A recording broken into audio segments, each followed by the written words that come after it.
Hello बेटा। बेटा आज हम लोग चैप्टर सॉल्यूशन स्टार्ट करते हैं। बेटा जो है सॉल्यूशन के बारे में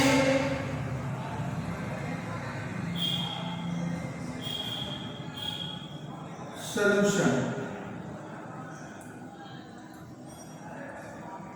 इसमें जो स्टार्टिंग है क्लास 12 में बेटा सॉल्यूशन में वो क्लास 11 के रिवीजन यूनिट जिसमें सॉल्यूशन के कंसंट्रेशन को एक्सप्रेस करने के जो डिफरेंट मेथड्स हैं उसको स्टार्टिंग में बताया गया। उसका रीजन ये है कि आगे जितने भी एक्सप्रेशंस या सॉल्यूशन डायरेक्ट सॉल्यूशन की जो क्वालिटेटिव प्रॉपर्टीज हैं उनमें कहीं ना कहीं कंसंट्रेशन से रिलेशन है और वही रीजन है कि सबसे पहले methods expressing concentration of solution को चैप्टर में इंट्रोड्यूस कराया गया। बहुत ज़्यादा डेप्थ में जाकर के एक बार रिकैप कर देते हैं हम। आपको क्लास 11 में जो चैप्टर में स्टडी किया था तो सबसे पहले हम सॉल्यूशन की बात करते हैं। What is solution? तो हम कहेंगे homogeneous mixtures are called solution. क्या बोलेंगे हम कहेंगे होमोजीनियस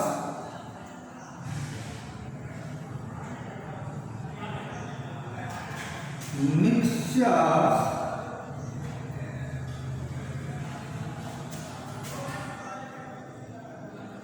are called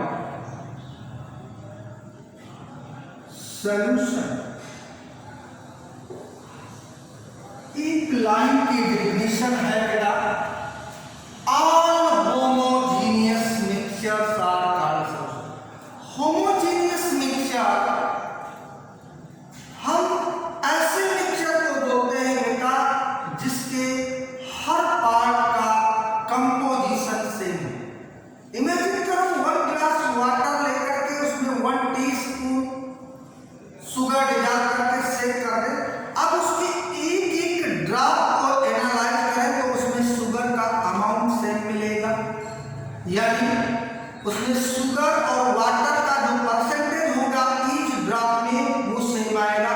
ऐसे मिक्सचर को हम होमोजेनियस मिक्सचर बोलते हैं। बट अगर वाटर में हम डस्ट ऐड करने से कर दें तो किसी ड्रॉप में डस्ट के पार्टिकल अधिक मिलेंगे, किसी ड्रॉप में डस्ट के पार्टिकल लेस मिलेंगे। उसको हम हेट्रोजीनियस मिक्सचर बोलेंगे। बट हेट्रोजीनियस मिक्सचर सॉल्यूशन नहीं। तो सॉल्यूशन उसी होमोजीनियस मिक्सचर का एक दूसरा नेम है। तभी तो हम कहते हैं कि all homogeneous mixtures are called solution. Clear? ठीक है बेटा। अब हम कहेंगे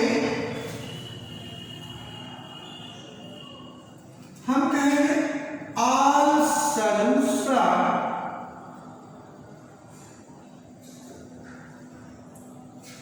are mixture but are mixtures are not solution। Statement ध्यान दीजिएगा। all solutions are mixture but all mixtures are not solution। क्योंकि अगर वो मिक्सचर हेट्रोजीनियस है तो आप उसे सॉल्यूशन नहीं बोल सकते। अगर वो मिक्सचर होमोजीनियस है तब आप सॉल्यूशन कहेंगे। तो सॉल्यूशन तो बाद में नेम रखा आपने, पहले वो होमोजेनियस मिक्सचर था तभी तो आपने बोला all solutions are mixture but all mixtures are not solution. ये जो सॉल्यूशन की बात हमने की बेटा, अब हम बात करते हैं what are components of solution. हम बात करें क्या कंपोनेंट्स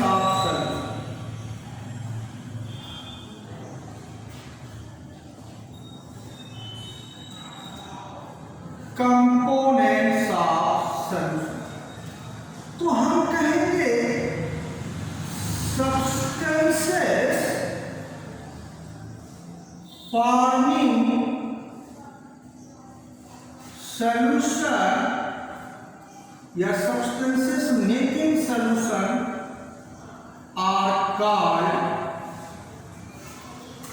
components of solution।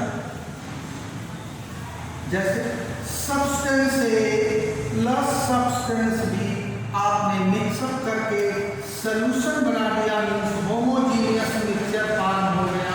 अगर ये तो कौन से सब्सटेंसेस को मिक्सअप करके फॉर्म हुआ है, इसे हम कहते हैं these are called components of solution. These are called components of solution. So here substance A and substance B, these are called components of solution। These are called components of solution।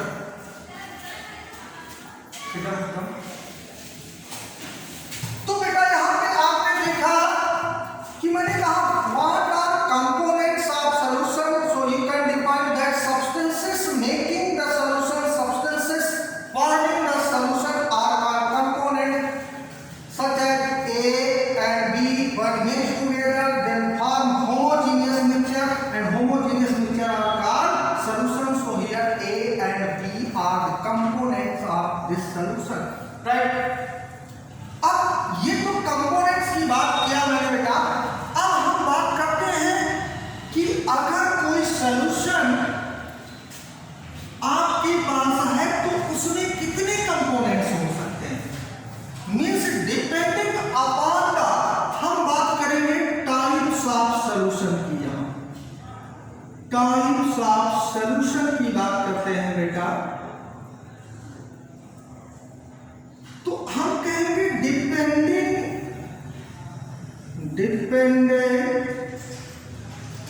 Upon the number of components. Number of components, कितने substances solution में present हैं, कितने component solution में present हैं, इस basis पे अगर हम सॉल्यूशन को डिफाइन करें, कैटेगराइज करें, क्लासिफाई, जब हम किसी चीज को क्लासिफाई करते हैं तो हमको क्या रिक्वायर है, रिक्वायर्ड बेसिस ऑफ क्लासिफिकेशन, यानी किस बेसिस पे आप उसको क्लासिफाई कर रहे हैं। If you change basis of classification then the number also change. किसी चीज को आप क्लासिफाई करें, उसका बेसिस चेंज कर दें तो कितने टाइप्स का होगा, इसके नंबर भी चेंज हो जाएंगे। तो here we classify solution on the basis of number of components, और इस बेसिस पे सॉल्यूशन को हम कहते हैं binary solution.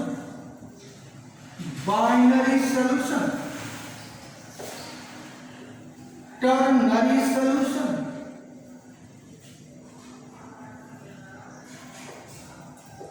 Quaternary solution, components के बेसिस पे आप इसको binary, ternary, quaternary, pentanary etcetera के नाम से जानते हैं। Binary solution means having two components solution, जिसमें केवल टू कंपोनेंट यानी टू सब्सटेंसेस प्रेजेंट हैं, उसे आप बाइनरी सॉल्यूशन बोलते हैं। Ternary means having three components, quaternary means having four components. अब ये अगर आपसे हम कहें इट्स अ बाइनरी सॉल्यूशन तो डिफाइन है कि टू कंपोनेंट, हम कहें ये टर्नरी सॉल्यूशन है तो डिफाइन है थ्री कंपोनेंट है। लेकिन अगर मैंने बोला इट्स अ सॉल्यूशन, इस स्टेटमेंट में कहीं भी डिफाइन नहीं है कि उस सॉल्यूशन में कितने कंपोनेंट हैं। हम क्यों क्या बोले इट्स अ सॉल्यूशन, हमने ये नहीं बोला बाइनरी सॉल्यूशन, टर्नरी, क्वार्टरनरी, पेंटानरी, हेक्सानरी। तो मेरे कहने की मीनिंग ये है कि if given solution is not defined, that solution is binary, ternary, quaternary और पेंटानरी, तो कंसीडर करेंगे? Then we always consider that given solution is the binary solution. यानी डिफाइंड नहीं है कितने कंपोनेंट का सॉल्यूशन है तो आप उसे बाइनरी सॉल्यूशन कंसीडर करेंगे। अब आप कहेंगे सर बाइनरी सॉल्यूशन हम क्यों कंसीडर करें, हम टर्नरी क्वाटरनरी ना क्यों ना कंसीडर करें? तो उसका ये रीजन है कि मिनिमम कितने कंपोनेंट्स रिक्वायर्ड है किसी सॉल्यूशन को फॉर्म करने के लिए? मिनिमम 2 कंपोनेंट, क्योंकि सॉल्यूशन मिक्सचर है होमोजेनियस और मिक्सचर जितने हैं वो सब इम्प्योर सब्सटेंस होते हैं। मिनिमम 2 कंपोनेंट्स रिक्वायर्ड है सॉल्यूशन को फॉर्म करने के लिए। That is why we consider that given solution is the binary solution. कब? जब वो डिफाइन ना हो तब हमने कहा। तो आपका चैप्टर है उसमें लिखा है सॉल्यूशन, उसमें कहीं कुछ नहीं मेंशन है कि वो बाइनरी है, टर्नरी है, क्वाटरनरी, पेंटानरी, मींस वो किस सॉल्यूशन की बात करने जा रहा है आपके चैप्टर में। सॉल्यूशन जो लिखा है मींस वो बाइनरी सॉल्यूशन की बात करने जा रहा है वहां पे, जिसमें केवल 2 कंपोनेंट प्रेजेंट हैं। अब मैं आपको बताता हूं ये तो कंपोनेंट्स के बेसिस पे सॉल्यूशन का टाइप हुआ। अब मैं थोड़ा सा डिस्कस करता हूं कि अगर आपके पास बाइनरी सॉल्यूशन है, बाइनरी सॉल्यूशन और उसके कंपोनेंट्स की बात करें तो आप कहेंगे 2 कंपोनेंट्स हैं। उस कंपोनेंट्स को जिसे आप क्या कहते हैं, बाइनरी सॉल्यूशन के जो कंपोनेंट हैं उसे आप सॉल्यूट एंड सॉल्वेंट के नाम से जानते हैं। These are name of 2 components of binary solution, solute and solvent। बहुत लोअर क्लास से आप स्टडी करते रहते हैं किसके बारे में, solute and solvent, solute and solvent। अब मैं अगर आपसे पूछूं कि solute and solvent क्या है, इसको कैसे डिफाइन कर सकते हैं, इसकी एडवांस डेफिनेशन क्या है जो इंटरमीडिएट लेवल पे आप इसको डिफाइन कर सके सॉल्यूट एंड सॉल्वेंट को। जो 1 सेकंड बताता हूं बेटा।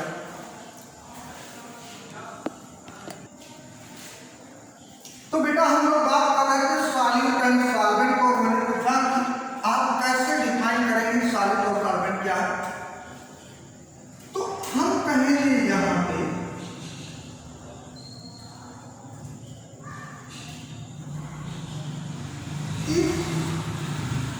components are in different phase। इस फेज का मतलब है फिजिकल स्टेट। अगर जो कंपोनेंट्स है वो डिफरेंट फेजेस में, then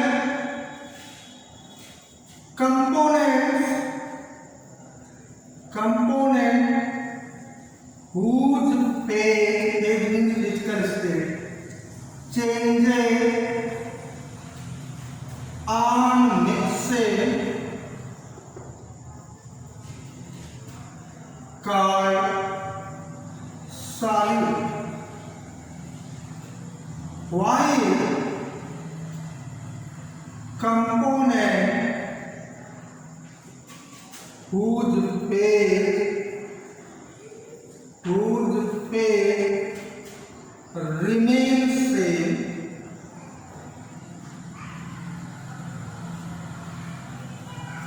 called solvent।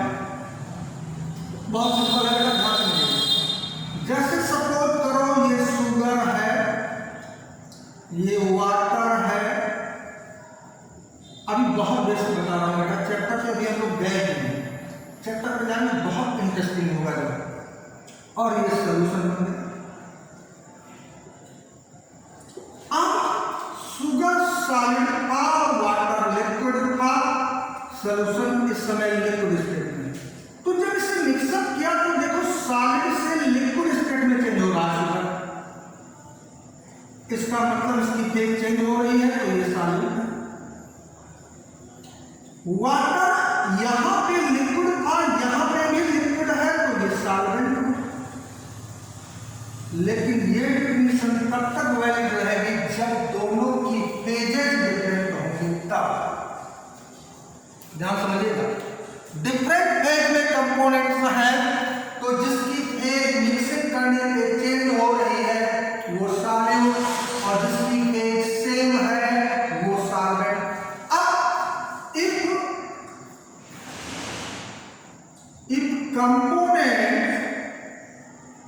if components are in the same phase, then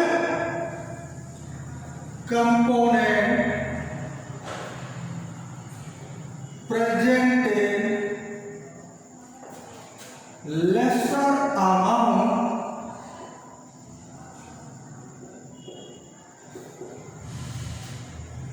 called solute, while component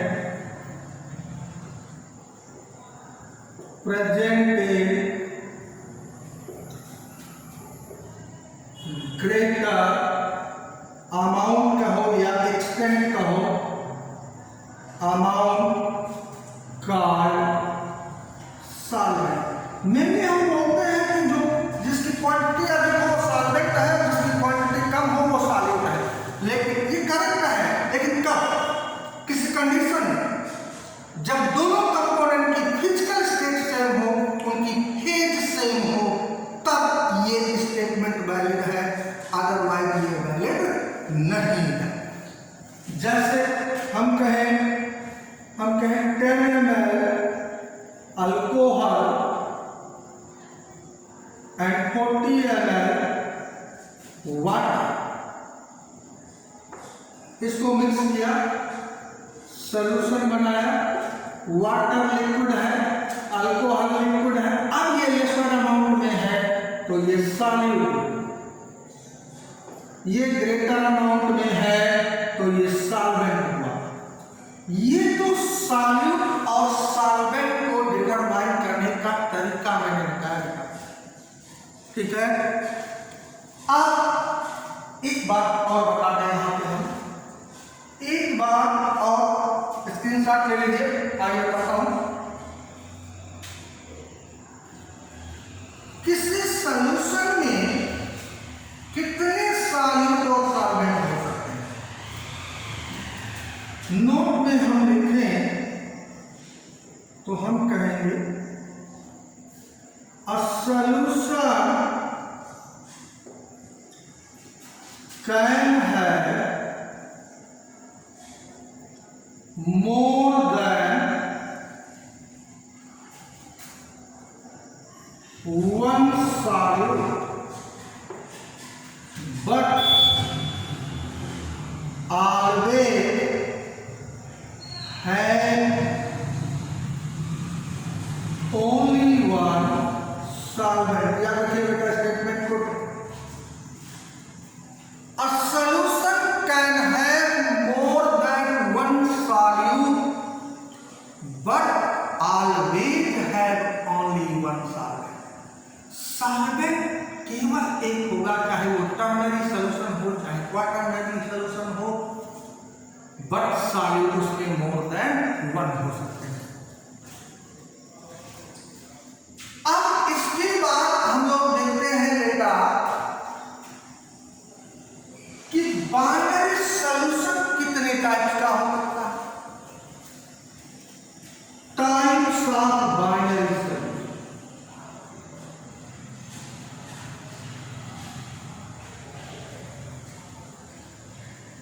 types of binary solution किस बेसिस पे? On the basis of phases of solute and solvent. Solute और solvent के nature के basis पे, उनके physical state के basis पे। वैसे तो जैसे हमने कहा सॉल्यूट एंड सॉल्वेंट,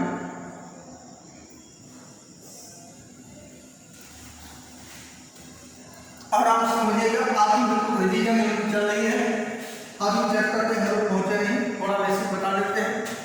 अगले चैप्टर में हमें बिल्कुल टॉपिक याद आएगा, सॉल्यूट एंड सॉल्वेंट। सॉल्यूट अगर हम सॉलिड लें और सॉल्वेंट हम लिक्विड लें, सॉल्यूट अगर हम गैस लें, सॉल्वेंट लिक्विड लें, सॉलिड हम लिक्विड लें, सॉल्वेंट हम लिक्विड लें, ये 3 टाइप्स के सॉल्यूशन।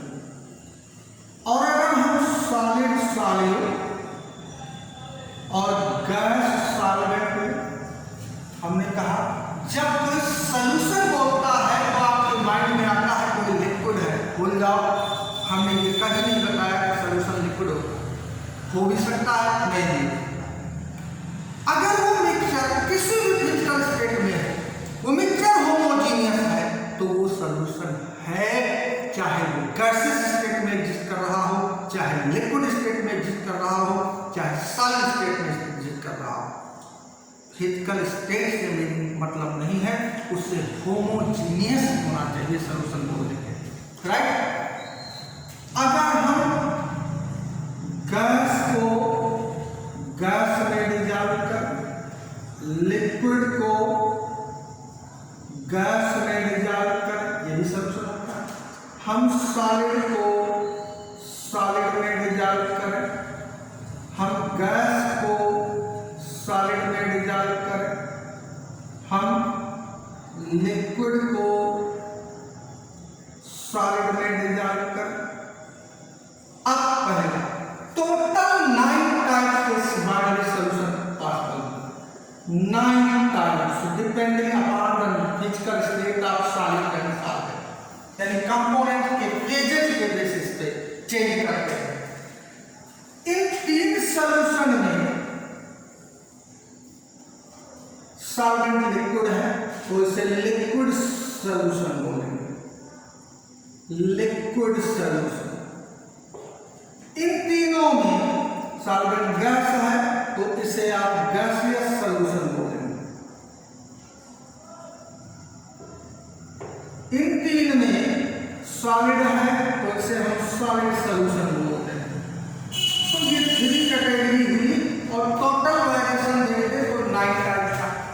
सॉलिड एंड लिक्विड जैसे शुगर वाटर में डिजॉल्व करता, गैस एंड लिक्विड जैसे ऑक्सीजन गैस वाटर में डिजॉल्व करता, लिक्विड इज लिक्विड जैसे अल्कोहल और water, solid in gas, solid in gas,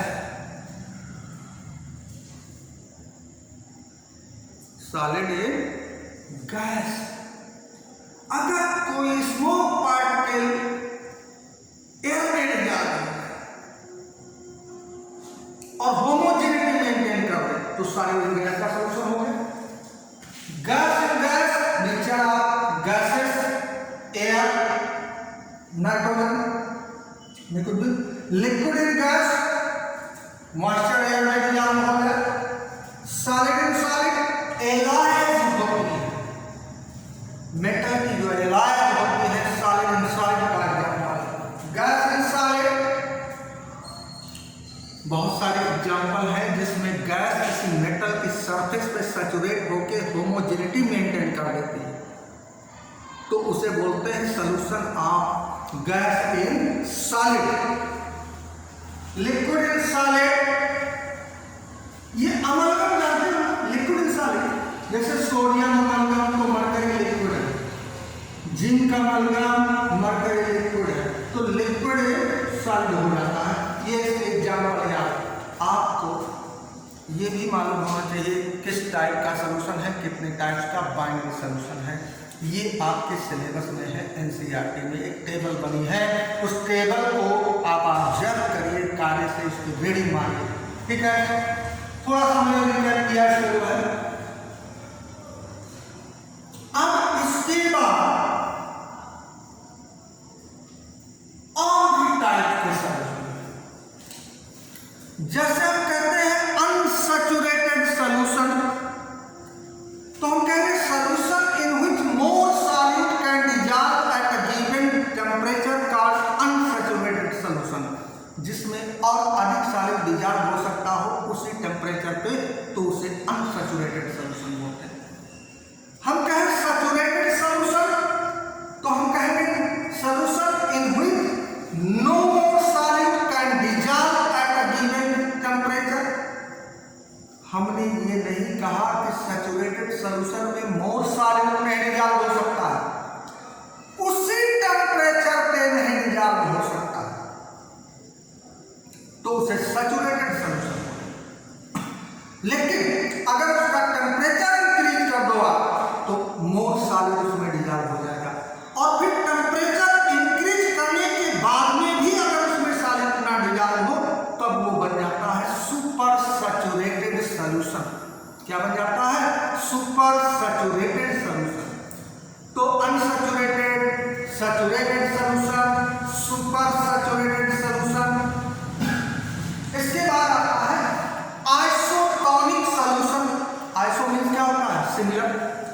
तो दो सॉल्यूशन हो, उनका अगर मोलर कंसंट्रेशन सेम हो, मोलैरिटी सेम हो, तो उनको सेम टेम्परेचर पे अगर उनकी मोलैरिटी सेम हो जाए गिवन टेम्परेचर पे, तो हम कहेंगे they are isotonic to each other. Means two solutions having same molar concentration at a given temperature called isotonic solution. Two solution having same molar concentration, और molar concentration सेम होता है तो उनका automatic pressure भी same हो जाता है। Chapter में आगे हम लोग डिस्कस करेंगे। ठीक है बेटा, ये तो सॉल्यूशन की बात थी, थोड़ा सा रिवाइज किया मैंने, बहुत ज्यादा ढेर ज्यादा आगे चैप्टर में भी आना है। अब इसके बाद हम लोग को पढ़ना है methods expressing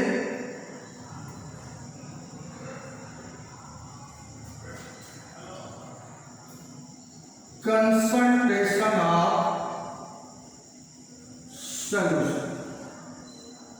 methods expressing concentration of solution, ये फार्मूले हैं जो 11th में स्टडी करके आप आए हैं। ठीक है,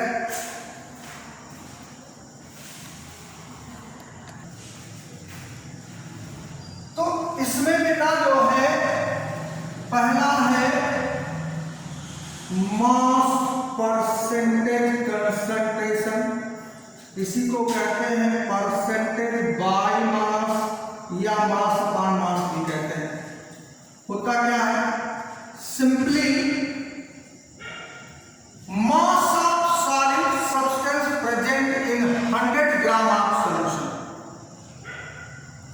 100 ग्राम सॉल्यूशन में जितने ग्राम सॉलिड डिसॉल्व हो उसे हम कहते हैं मास परसेंटेज कंसंट्रेशन। यानी जब आप फार्मूला लिखते हैं mass percentage concentration, this is equal to mass of solute in gram divided by mass of solution, यानी सॉल्यूट प्लस सॉल्वेंट इनटू 100। ये मास परसेंटेज कंसंट्रेशन फाइंड करने का फार्मूला था, एक बार दोबारा बताता हूं। मास of solute substance present in 100 gram solution called mass percentage concentration, यानी 100 ग्राम सॉल्यूशन में जितने ग्राम सॉल्यूट हो वही मास परसेंटेज कंसंट्रेशन है। जैसे एक एग्जांपल देखिएगा, जैसे एक एग्जांपल मैं बताता हूं, ध्यान से समझिएगा बेटा। जैसे गिवन हो 60% एक्वस H2SO4 सॉल्यूशन, आगे लिखा है by mass 60%। 60% by mass means mass percentage concentration. Mass percentage concentration क्या होती है? 100 ग्राम सॉल्यूशन में जितने ग्राम सॉल्यूट हो, अगर 100 ग्राम सॉल्यूशन में 40 ग्राम सॉल्यूट हो तो 40% बाय मास, 100 ग्राम सॉल्यूशन में 90 ग्राम सॉल्यूट हो तो 90% बाय मास, 100 ग्राम सॉल्यूशन में 60 ग्राम सॉल्यूट हो तो 60% बाय मास। और यहाँ 60% बाय मास है, इट मींस 100 ग्राम सॉल्यूशन में 60 ग्राम सॉल्यूट है। तो यहाँ पे अगर आप 60 ग्राम। यहाँ पे अगर आप सॉल्यूशन लेना चाहेंगे तो कितना यूज करेंगे आप 100 ग्राम। और यहाँ पे अगर आप सॉल्वेंट देखें कितना है तो 100 में से 60 माइनस कर दो, 100 minus 60 this is equal to 40 gram हो गया। तो ये तो 11th में था डिफिनेशन। आपको इसे मास परसेंटेज कंसंट्रेशन गिवन होगी, उसे आप ब्रेक करके सॉल्यूट का मास, सॉल्यूशन का मास, सॉल्वेंट का मास डिटरमाइन करना आना चाहिए, तब ये डेटा किसी फार्मूले में प्लेस कर पाएंगे और न्यूमेरिकल सॉल्व होगा। ब्रेक करना आना चाहिए बेटा। आज इस लेक्चर को हम लोग यहीं पे समाप्त करते हैं।